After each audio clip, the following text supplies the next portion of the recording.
جو ہے وہ آپ نے بلال حبشی کے بدلے میں دے کے جو بلال کو خرید کے آزاد فرمایا ہے، لازم یہ بلال کا کوئی احسان ہوگا سیدنا صدیق اکبر پہ کہ جس احسان کے بدلے میں سیدنا صدیق اکبر نے بلال حبشی کو خریدا اور خرید کے آزاد فرمایا ہے۔ جب لوگوں کے اندر یہ باتیں چلنی شروع ہو گئی تو رب کائنات نے اپنے محبوب بندے کے ذکر کو قرآن کی زینت بنایا اور یہ اعلان فرمایا کہ وَسَيَجْنَبُهَا الْأَتْقَى الَّذِي يُؤْتِي مَالَهُ يَتَزَكَّىٰ وَمَا لِأَحَدٍ عِندَهُ مِن نِّعْمَةٍ تُجْزَىٰ إِلَّا ابْتِغَاءَ وَجْهِ رَبِّهِ الْأَعْلَىٰ وَلَسَوْفَ يَرْضَىٰ کہ آپ جو یہ باتیں کر رہے ہیں کہ بلال حبشی کو سیدنا صدیق اکبر نے اتنا کثیر مال دے کے خریدا ہے اور خرید کے پھر آپ کو آزاد فرمایا ہے، ممکن ہے کہ بلال حبشی کا سیدنا صدیق اکبر پہ کوئی ایسا زندگی میں احسان تھا کہ جس احسان کی وجہ سے حضرت سیدنا صدیق اکبر نے بلال حبشی کو خرید کے آزاد فرمایا ہے۔ تو اللہ تبارک و تعالیٰ نے ان لوگوں کی باتوں کا جواب عطا فرماتے ہوئے قرآن حکیم کی یہ آیات بینات نازل فرمائی ہے کہ جن آیات کے اندر اللہ تبارک و تعالیٰ نے حضرت سیدنا صدیق اکبر کی شان کو بیان فرمایا ہے اور ساتھ یہی بیان فرما دیا کہ صدیق اکبر کا یہ عمل صرف اللہ کی رضا کی خاطر ہے اور اس نے یہ عمل اپنے مال کو پاک کرنے کے لیے اور اللہ کی رضا کی خاطر خرچ فرمایا ہے۔ کسی کا اس پہ کوئی احسان نہیں ہے کہ جس احسان کی وجہ سے وہ بلال کو خرید کے آزاد فرما رہے ہیں۔ یہ آیات در حقیقت میں حضرت سیدنا صدیق اکبر کی شان کو جہاں پہ ظاہر فرما رہی ہے، وہاں پہ حضرت سیدنا صدیق اکبر رضی اللہ تعالیٰ عنہ نے جو دین کے حوالے سے اپنی قربانیاں پیش فرمائی ہیں، ان قربانیوں کا بھی اس آیت مبارکہ کے اندر اللہ نے ذکر فرمایا ہے کہ صدیق اکبر جو اتنا اللہ کے دین کے لیے مال کو خرچ فرماتا ہے اور غلاموں کو خرید کے آزاد فرماتا ہے، مجاہدین کے لیے اپنے مال کو پیش فرماتا ہے اور ہر جگہ پہ اپنی جان اور مال سے قربانی جو دیتا ہے، اس کا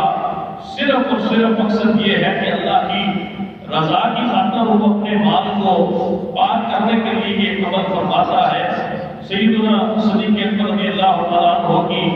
شان مبارک کو اللہ نے بیان فرمایا ہے۔ ہر صحابی جو حضور سے جس نے فیض حاصل فرمایا ہے، اس کی شان اپنی جگہ پہ مسلم ہے، اس میں کوئی شک نہیں ہے، لیکن اللہ تبارک و تعالیٰ نے حضرت سیدنا صدیق اکبر کو جو شان عطا فرمائی ہے، جو بزرگی عطا فرمائی ہے، جو مقام عطا فرمایا ہے، اس کا ذکر قرآن کریم کی کئی آیات کے اندر بھی موجود ہے اور بالخصوص آقا نامدار سید الانبیاء خاتم الانبیاء احمد مصطفیٰ حضرت محمد مصطفیٰ صلی اللہ علیہ وسلم کی زبان مبارک سے بھی جو صدیق اکبر کو مقام ملا ہے، یقیناً وہ صرف صدیق اکبر کا ہی خاصہ ہے کہ اللہ کے محبوب نے آپ سے کس طرح سے محبت فرمائی ہے اور صدیق اکبر نے پھر کس طرح سے اس محبت کا حق ادا فرمایا ہے۔ اللہ کے محبوب کریم صلی اللہ علیہ وسلم حضرت سیدنا صدیق اکبر کی ذات سے آپ کو خاص محبت تھی اور سیدنا صدیق اکبر کو اللہ کے محبوب کریم سے خاص محبت تھی، اسی لیے سیدنا صدیق اکبر یہ فرماتے ہیں کہ میں ملک یمن کے اندر تجارت کی غرض سے جب گیا تو وہاں پہ میں نے جب یمن کے اندر ایک شخص سے ملا جو یہودیت کا راہب تھا اور یہودیت کا بہت بڑا عالم تھا، اس نے مجھ سے پوچھا کہ تو کہاں سے آیا ہے؟ تو میں نے یہ کہا کہ میں مکے سے آیا ہوں۔ اس نے پوچھا کہ تیرا قبیلہ کون سا ہے؟ تو میں نے کہا کہ میرا قبیلہ قریش ہے۔ پھر پوچھا کہ تو قبیلہ قریش کی کون سی جو ہے وہ برادری سے ہے؟ تو میں نے کہا کہ میں بنو تمیم میں سے ہوں، مرہ بن تمیم کی اولاد میں سے ہوں۔ پھر مجھ سے اس شخص نے بہت ساری باتیں کرنے کے بعد کہا کہ میں تیرے انتظار میں تھا، تجھ سے ملاقات کرنا چاہتا تھا۔ یہ ایک لمبی جو ہے وہ ایک حقیقت ہے، ایک لمبی جو ہے وہ کہانی ہے، اس میں نہیں جانا چاہتا۔ سیدنا صدیق اکبر یہ فرماتے ہیں کہ اس شخص نے کہا کہ یہ تو بہت اچھا ہوا کہ تو یہاں پہ آیا اور میری تیرے ساتھ ملاقات ہو گئی، ورنہ میں مکہ شریف کے اندر حاضر ہوتا اور تیرے بارے میں لوگوں سے پوچھ کے تجھ سے ملاقات کرتا۔ تو میں نے عرض کی کہ ایسی کون سی خاص بات ہے کہ جس کی وجہ سے آپ میری تلاش کر رہے تھے، مجھ سے ملنا چاہتے تھے یا میری ملاقات کے لیے آپ مکے کے اندر حاضر ہونے کا سوچ رہے تھے؟ تو وہ یہودیت کا جو راہب العالم تھا وہ یہ کہنے لگا کہ ہماری کتابوں کے اندر آخری نبی کے آنے کا ذکر موجود ہے، اس نبی کے آنے کی جگہ کا ذکر موجود ہے، وہ نبی جس جگہ پہ پیدا ہوگا، جہاں پہ اس کی زندگی کا آغاز ہوگا، پھر ہجرت فرما کے جس وطن کے اندر وہ جائے گا، کن کن لوگوں کے ساتھ اس کے معاملات رہیں گے، یہ ساری کی ساری باتیں جو ہے وہ ہماری کتابوں کے اندر لکھے ہیں، ہمارے صحیفوں کے اندر لکھے ہیں، ساری کی ساری نشانیاں جو ہے وہ ہماری کتابوں کے اندر موجود ہیں۔ جہاں پہ اللہ نے اپنے اس نبی کی اتنی زیادہ نشانیاں بیان فرمائی ہیں، وہاں اللہ نے اپنے اس نبی کے جانشین صحابہ کا بھی ذکر فرمایا ہے، اور سب سے جلیل القدر صحابی جو اللہ کے نبی کے ذکر کے ساتھ اللہ نے جس کے ذکر کو شامل فرمایا ہے، اس کے بارے میں یہ ہماری کتابوں کے اندر لکھا ہے کہ وہ ادھیڑ عمر کا شخص ہوگا جو سب سے پہلے اس اللہ کے نبی پہ ایمان لے کے آئے گا اور اللہ کے نبی سے محبت کے اندر اس مقام پہ چلا جائے گا کہ اللہ اسے اس نبی کے بعد سب سے پہلے اس نبی کی خلافت کی وراثت عطا فرمائے گا۔ حضرت سیدنا صدیق اکبر فرماتے ہیں کہ میرے لیے اس شخص نے یہ جو پیشن گوئی فرمائی، مجھ سے ملاقات کرنے کے بعد اس نے ساری نشانیاں بیان فرمائی اور کہا کہ وہ ساری کی ساری نشانیاں جو ہماری کتابوں کے اندر لکھی ہے، وہ ساری کی ساری نشانیاں میں تیری ذات کے اندر دیکھ رہا ہوں، اور مجھے اس بات کا یقین کامل ہے کہ وہ اللہ کا نبی جو آخری نبی جس کا ذکر ہماری کتابوں کے اندر موجود ہے، اگر وہ تیرے ہوتے ہوئے اعلان نبوت فرماتا ہے تو تو ہماری کتابوں کی نشانیوں کے مطابق اس پہ ایمان بھی لانا اور اس کی ہر جگہ پہ مدد بھی فرمانا۔ حضرت سیدنا صدیق اکبر فرماتے ہیں کہ یہ اللہ کی طرف سے ایک حکم تھا اور اللہ کی طرف سے ہی یہ فیصلہ تھا کہ میں جب واپس مکہ المکرمہ کے اندر یمن سے پہنچا تو آپ فرماتے ہیں کہ میرے آنے کی اطلاع چوئی پہنچی تو میرے گھر کے اندر صنادید قریش بڑے بڑے ابو جہل، ابو لہب جیسے اور عتبہ اور شیبہ جیسے، ولید بن مغیرہ جیسے بڑے بڑے جو ہے وہ سرداران قریش میرے گھر کے اندر آئے اور کہنے لگے کہ ابو بکر تو عبداللہ بن ابن قحافہ تو جو ہے وہ تجارت کی غرض سے ملک یمن گیا تھا، کیا تجھے پتہ چلا ہے کہ مکے کے اندر ایک عجیب شخص جو ہے اس نے نبوت کا دعویٰ فرمایا ہے؟ سیدنا صدیق اکبر فرماتے ہیں کہ میں نے کہا کہ وہ شخص کون ہے؟ تو کہا کہ وہ عبداللہ کا نعوذ باللہ یتیم جو ہے محمد بن عبداللہ یہ دعویٰ کرتا ہے کہ اللہ نے اس کو نبوت عطا فرمائی ہے۔ سیدنا صدیق اکبر فرماتے ہیں کہ میں نے ان سے یہ کہا کہ میں اس نبی سے ملاقات کرنا چاہتا ہوں، پہلے میں اس کی بات سننا چاہتا ہوں، پہلے اس نبی کے دین کے حوالے سے جو فکر ہے اس فکر کو میں سمجھنا چاہتا ہوں، پھر میں آگے تمہارے ساتھ جو ہے وہ اپنی بات کروں گا۔ سیدنا صدیق اکبر فرماتے ہیں میں نے پتہ کیا اور اللہ کے محبوب اس وقت سیدہ النساء سیدہ خدیجہ کبریٰ کے گھر آپ جلوہ فرما تھے۔ سیدنا صدیق اکبر فرماتے ہیں کہ میں حضرت سیدہ خدیجہ کبریٰ رضی اللہ تعالیٰ عنہ کے گھر تشریف لے کے گیا، میں نے دروازے پہ دستک دی، اللہ کے محبوب کریم باہر تشریف لائے۔ اللہ کے محبوب جب باہر تشریف لائے تو میں نے آپ سے یہ عرض کی کہ اے محمد بن عبداللہ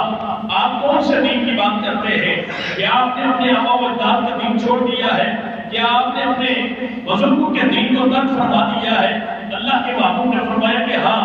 میں نے جو ہے وہ اللہ کی توحید کی طرف اور اللہ کی جو ہے وہ دی ہوئی کتاب کی طرف تمہیں دعوت دیتا ہوں۔ سیدنا صدیق اکبر یہ فرماتے ہیں کہ میں نے اللہ کے محبوب سے یہ عرض کی کہ یا رسول اللہ اگر آپ اللہ کے نبی ہیں تو میرے سامنے جو ہے وہ کوئی ایسی بات پیش کریں کہ جس بات کے بعد میرے لیے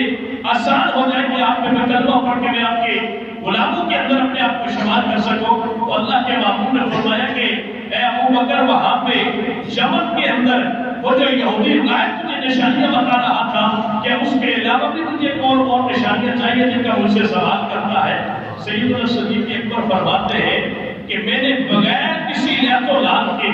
بغیر کسی ہیل و حجت کے، بغیر کسی جو ہے اللہ کے محبوب سے کوئی سوال جواب کیے. میں نے عرض کی کہ یا رسول اللہ اپنا ہاتھ آگے بڑھائیے، میں کلمہ پڑھ کے آپ کے غلاموں کے اندر اپنے آپ کو شمار کر کے میں بھی مسلمان ہونا چاہتا ہوں. اسی لیے اللہ کے محبوب فرمایا کرتے تھے کہ ہر شخص کے سامنے جب میں نے دین پیش کیا تو اس نے لعن و لعن سے کام لیا، اس نے معجزہ طلب کیا، اس نے کوئی نہ کوئی میرے سامنے مطالبہ رکھا، اس نے کوئی نہ کوئی مجھ سے دلیل مانگی. سوائے صدیق اکبر کے اللہ کے محبوب فرماتے ہیں کہ میرے صحابہ کے اندر صدیق وہ واحد شخص ہے کہ جس تک میرا پیغام بات میں پہنچا ہے سیدنا صدیق اکبر نے اپنا دل پہلے میری بارگاہ کے اندر پیش کروا دیا. یہ واحد وہ صحابی ہے کہ جن کو رب کائنات نے یہ شان عطا فرمائی ہے، یہ مقام عطا فرمایا ہے کہ جن کے بارے میں اللہ کے محبوب کریم بھی فرماتے ہیں کہ ہر شخص نے ایمان لانے کے اندر میرے سامنے جو ہے وہ کوئی نہ کوئی دلیل کا مطالبہ کیا، معجزہ طلب کیا یا معجزہ دیکھ کے وہ مسلمان ہوئے. لیکن واحد صدیق اکبر ایسا شخص ہے کہ جب میں نے سیدنا صدیق اکبر کے سامنے دین پیش فرمایا تو مجھے لگ ایسے رہا تھا کہ صدیق اکبر پہلے سے ہی اس دین کی انتظار میں بیٹھا ہوا تھا. اسی لیے حضرت سیدنا صدیق اکبر رضی اللہ تعالیٰ عنہ قرآن حکیم کی کئی ایسی آیات میں بینات ہیں کہ جو حضرت سیدنا صدیق اکبر کی شان کو بیان فرماتی ہے، اور کئی احادیث مبارکہ ہے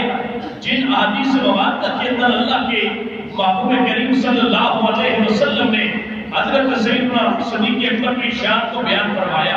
اور یہاں تک مفسرین اور محدثین اور علماء یہ فرماتے ہیں کہ اگر حضور کے کسی بھی صحابی کی صحابیت کا انکار کر دیا جائے تو بندہ دائرہ اسلام سے خارج نہیں ہوگا.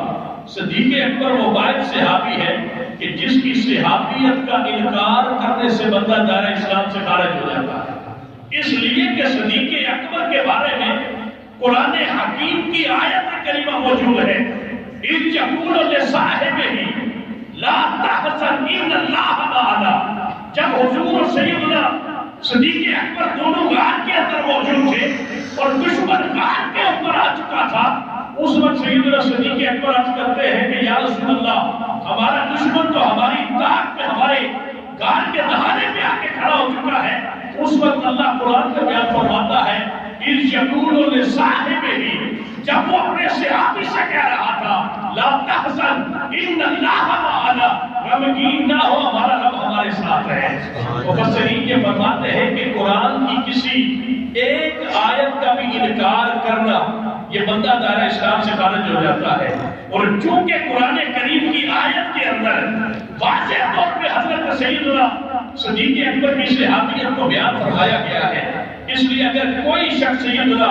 صدیق اکبر کی صحابیت کا انکار کرتا ہے تو وہ شخص قرآن کی آیت کا انکار کرتا ہے، اور جو قرآن کی آیت کا انکار کرتا ہے وہ شخص پھر مسلمان نہیں رہتا. سیدنا صدیق اکبر ویسے کوئی جو ہے وہ خلافت کے اندر متوقع نہیں ہوئے، بلکہ ہر مجلس کے اندر، ہر ذکر کے اندر اور ہر جگہ کے اوپر جہاں بھی صحابہ جلوہ فرما ہوتے، کوئی بھی ذکر ہوتا، کوئی بھی بات ہوتی، اللہ کے محبوب سب سے پہلے سیدنا صدیق اکبر کا ذکر فرمایا کرتے تھے. اور عبادات کے اندر، ریاضات کے اندر، علم کے اندر، ورع کے اندر، تقویٰ کے اندر کوئی بھی ایسا مقام نہیں تھا کہ جہاں پہ صدیق اکبر سے کوئی آگے بڑھا ہو. بڑی مستند حدیث مبارکہ ہے کہ اللہ کے محبوب کریم ایک دن کثیر تعداد میں صحابہ تشریف فرما تھے، تو اللہ کے محبوب نے فرمایا کہ کیا تم میں سے کوئی ایسا یہاں بیٹھا ہے جس نے ساری رات عبادت میں گزاری ہو؟ سیدنا صدیق اکبر اٹھ کے کھڑے ہوئے اور عرض کرتے ہیں یا رسول اللہ میں نے ساری رات عبادت میں گزاری ہے. اللہ کے محبوب نے فرمایا کہ کوئی تم میں اس وقت ایسا ہے کہ جس نے اس وقت حالت روزے کے اندر موجود ہو؟ سیدنا صدیق اکبر اٹھ کے کھڑے ہوئے اور عرض کرتے ہیں یا رسول اللہ یہ فقیر حاضر ہے جس نے ساری رات عبادت میں گزاری ہے اور آج اس کا سارا دن حالت روزے کے اندر گزر رہا ہے. اللہ کے محبوب نے فرمایا کہ تم میں کوئی ایسا بیٹھا ہے جس نے آج کسی مریض کی عیادت فرمائی ہو؟ سیدنا صدیق اکبر اٹھ کے کھڑے ہوئے اور عرض کرتے ہیں یا رسول اللہ میں نے مریض کی عیادت آج فرمائی ہے. اللہ کے محبوب نے فرمایا کہ تم میں سے کوئی ایسا یہاں پہ ہے جس نے کسی جنازے کے اندر آج شرکت فرمائی ہو، سیدنا صدیق اکبر اٹھ کے کھڑے ہوئے اور عرض کرتے ہیں یا رسول اللہ میں آپ کے سامنے یہاں پہ موجود ہوں، اللہ نے مجھے یہ سعادت عطا فرمائی ہے۔ صحابہ فرماتے ہیں کہ اللہ کے محبوب نے کئی ایسے اعمال کے بارے میں سوال کیا سوائے صدیق اکبر کے پورے مجمع کے اندر کوئی اٹھ کے نہیں کھڑا ہوتا تھا۔ ہر سوال کے اوپر اگر سب سے پہلے کوئی اٹھ کے کھڑا ہوتا تھا صدیق اکبر اٹھ کے کھڑا ہوتا تھا۔ آج ہم یہ جو بات کہتے ہیں کہ سیدنا فاروق رضی اللہ تعالیٰ عنہ آپ یہ فرماتے ہیں کہ نہر فراق کے کنارے اگر ایک کتا بھی مر گیا تو اس سے پوچھا جائے گا۔ میں کہتا ہوں صدیق اکبر نے تربیت فرمائی تھی عمر فاروق کی، یہ در حقیقت میں اثر تھا سیدنا صدیق اکبر کی خلافت کا کہ جو عمر فاروق کو اللہ نے اتنا مقام عطا فرمایا۔ حضرت سیدنا عمر فاروق خود بیان فرماتے ہیں، ابن القیم نے اسے تحریر فرمایا ہے کہ ہر روز فجر کی نماز پڑھتے سلام پھیرتے اور وظائف سے فارغ ہو کے صدیق اکبر ایک دیہات میں چلے جاتے۔ آپ فرماتے ہیں مجھے بڑی حیرت ہوتی تھی کہ یہ ہر روز آپ نماز فجر کے بعد مسلمانوں کے خلیفہ ہیں، ہمارے ساتھ بیٹھ کے کوئی بات کریں، گفتگو کریں، لیکن ہر روز آپ جو ہے وہ فجر کی نماز پڑھاتے ہیں اور سویرے سویرے جو ہے وہ دیہات کے اندر چلے جاتے ہیں، اس کی وجہ کیا ہے؟ حضرت عمر فاروق فرماتے ہیں کہ جرأت پیدا نہیں ہوئی کہ آپ سے پوچھ سکوں، اس لیے کہ آدمی اور اپنی کا اظہار نہ فرما دے کہ تم میرے معاملات کے اندر مداخلت کیوں کرتا ہے۔ عمر فاروق فرماتے ہیں کہ ایک دن میں نے بھی نماز پڑھی اور نماز پڑھنے کے ساتھ آپ کے ساتھ چل پڑا۔ حضرت عمر فاروق فرماتے ہیں کہ آپ ایک دیہات میں گئے، وہاں ایک خیمے کے اندر چلے گئے۔ عمر فاروق فرماتے ہیں کہ میں بڑی دیر باہر بیٹھ کے انتظار کرتا رہا، کافی دیر کے بعد آپ اس خیمے سے باہر نکلے اور واپس جو ہے وہ مدینے کی طرف آپ تشریف لے کے آئے۔ عمر فاروق فرماتے ہیں کہ میں ایک تجسس کا دل کے اندر ایک سوچ تھی کہ آخر اس خیمے کے اندر آپ آتے کیوں ہیں، اور یہ تو ہر روز کا آپ کا معمول ہے کہ فجر کی نماز پڑھانے کے بعد فوراً جو ہے وہ آپ یقیناً اسی خیمے میں تشریف لاتے ہیں۔ عمر فاروق فرماتے ہیں کہ میں اس خیمے کے اندر جب داخل ہوا تو کسر کرسی اور لاچارگی کی ایک تصویر میرے سامنے تھی، ایک نابینا بڑھیا جو ہے وہ وہاں پہ پڑی ہوئی تھی، اس کے معصوم بچے وہ بھی معصومی کی حالت میں تھے، وہ بچے اس خیمے کے اندر تھے۔ عمر فاروق فرماتے ہیں میں خیمے میں داخل ہوا اور میرے جو ہے وہ سانس زندہ ہو گئے۔ میں نے اس بڑھیا سے کہا کہ اماں تو یہاں پہ اس حالت کے اندر رہتی ہے، یہ بتا کہ تیرے معاملات کیسے گزرتے ہیں، تیری زندگی کے اندر کس طرح سے تو اپنے دن گزارتی ہے۔ تو بوڑھی نے ایک ہی جواب عطا فرمایا کہ جب سے اللہ نے ہمارے اوپر یہ مصیبت نازل فرمائی ہے تب سے اللہ نے ہمارا ایک بندوبست فرمایا ہے، ایک بندہ آتا ہے میرے گھر میں ہر روز بنا ناگا صبح کے وقت میرے گھر کے اندر صفائی کرتا ہے، جھاڑو لگاتا ہے، میری بکریوں کا دودھ دھو کے انہیں چارہ ڈال کے دودھ ہمیں پلا کے جو ہے وہ گھر کے اندر سارا انتظام کر کے ہر روز وہ بندہ جو ہے وہ میرے گھر آتا بھی ہے اور چلا بھی جاتا ہے۔ حضرت عمر فاروق کہتے ہیں ماں تجھے پتا ہے تیرے گھر میں آ کے ہر روز جو جھاڑو لگاتا ہے، تیرے برتن مانتا ہے، تیری بکریوں کا دودھ دھوتا ہے، تیرے گھر کی صفائی کرتا ہے، تجھے پتا ہے یہ کون ہے؟ بوڑھی کہتی ہے میں نے اس سے کئی دفعہ نام پوچھا لیکن اس نے اپنا نام نہیں بتایا۔ عمر فاروق نے کہا ماں یہ کوئی اور نہیں ہے، یہ مسلمانوں کے خلیفہ صدیق اکبر ہے جو تیرے گھر میں تشریف لاتے ہیں۔ اور عمر فاروق نے باہر نکل کے ایک جملہ کہا تھا، آپ نے کہا تھا ابو بکر تم نے ہمارے لیے ایسے کام چھوڑ دیے ہیں کہ جن کے اندر ہمارے لیے تھکاوٹ کی تھکاوٹ ہے۔ یعنی عمر فاروق نے یہ جملہ کہا کہ عمر اگر تیرے بعد اے ابو بکر اس جگہ پہ تیری جگہ پہ اگر کوئی مسلمانوں کا خلیفہ بنے گا تو اس کے لیے تو کتنی بڑی جو ہے وہ سوچ چھوڑ کے جا رہا ہے، کتنی بڑی فکر چھوڑ کے جا رہا ہے۔ سیدنا ابو بکر صدیق رضی اللہ تعالیٰ عنہ کو جب مسلمانوں کا خلیفہ مقرر فرمایا گیا تو آپ جو ہے وہ تاجر تھے اور کپڑے کی آپ تجارت فرماتے تھے۔ دوسرے دن صحابہ نے دیکھا جب طے ہو گیا کہ مسلمانوں کے خلیفہ ہیں، دوسرے دن صحابہ نے دیکھا کہ کپڑوں کے تھان جو ہے وہ آپ نے اپنے کندھوں پہ ڈالے ہوئے اور مدینے کی گلیوں کے اندر آواز لگا کے کپڑا بیچ رہے۔ صحابہ نے رو کے کہا ابو بکر آج اس طرح سے آپ کپڑا نہ بیچیں، آپ کپڑا نہ بیچیں، آپ مسلمانوں کے خلیفہ بن چکے ہیں، آپ بادشاہ بن چکے ہیں، اتنی بڑی سلطنت جو ہے آپ اس کے والی اور وارث بن چکے ہیں، تو آپ نے فرمایا کہ میں بادشاہ تو بن چکا ہوں، لیکن گھر کا انتظام و انصرام چلانے کے لیے مجھے محنت مزدوری تو کرنی پڑے گی۔ سیدنا عمر فاروق نے آگے بڑھ کے کہا کہ حضور ہم آپ کے لیے بیت المال سے وظیفہ مقرر کر دیتے ہیں، جس کی وجہ سے جو ہے وہ آپ اپنے گھر کا انتظام بھی چلاتے رہیں گے اور ہمیں امور بادشاہ کے اندر آپ سارا وقت عطا فرمائیے۔ سیدنا صدیق اکبر نے پھر وہاں پہ فرمایا کہ میری تنخواہ اتنی رکھو کہ جتنی مدینے کے اندر ایک مزدور کی تنخواہ ہے، ایک مزدور کی دن کی اجرت ہے، میری اجرت اتنی مقرر کر دی جائے۔ صحابہ نے پھر عرض کی حضور آپ بادشاہ ہیں، عام مزدور کی مزدوری کی اجرت کے لحاظ سے آپ کی گزر اوقات مشکل ہو جائے گی، آپ جو ہے وہ اپنی اجرت بڑھا دیں، آپ کی جو ہے وہ وظیفہ ہم بڑھا دیتے ہیں۔ سیدنا صدیق اکبر نے پھر وہاں پہ فرمایا تھا کہ اگر میری اجرت کے اندر، مزدور کی اجرت کے اندر میرے گھر کا چولہا نہیں چل سکتا تو پھر یہ کرو کہ جتنی میری اجرت مقرر کرو گے اتنی اجرت جو ہے وہ مزدور کی بھی مقرر کر دی جائے۔ حضرت سیدنا صدیق اکبر وہ واحد صحابی ہے کہ اللہ کا قرآن یہ فرماتا ہے میں نے اپنا نبی تمہیں عطا کر کے تمہارے اوپر احسان کیا ہے، اور اللہ کے نبی فرماتے ہیں میں نے ہر آدمی کے احسان کا بدلہ چکا دیا ہے سوائے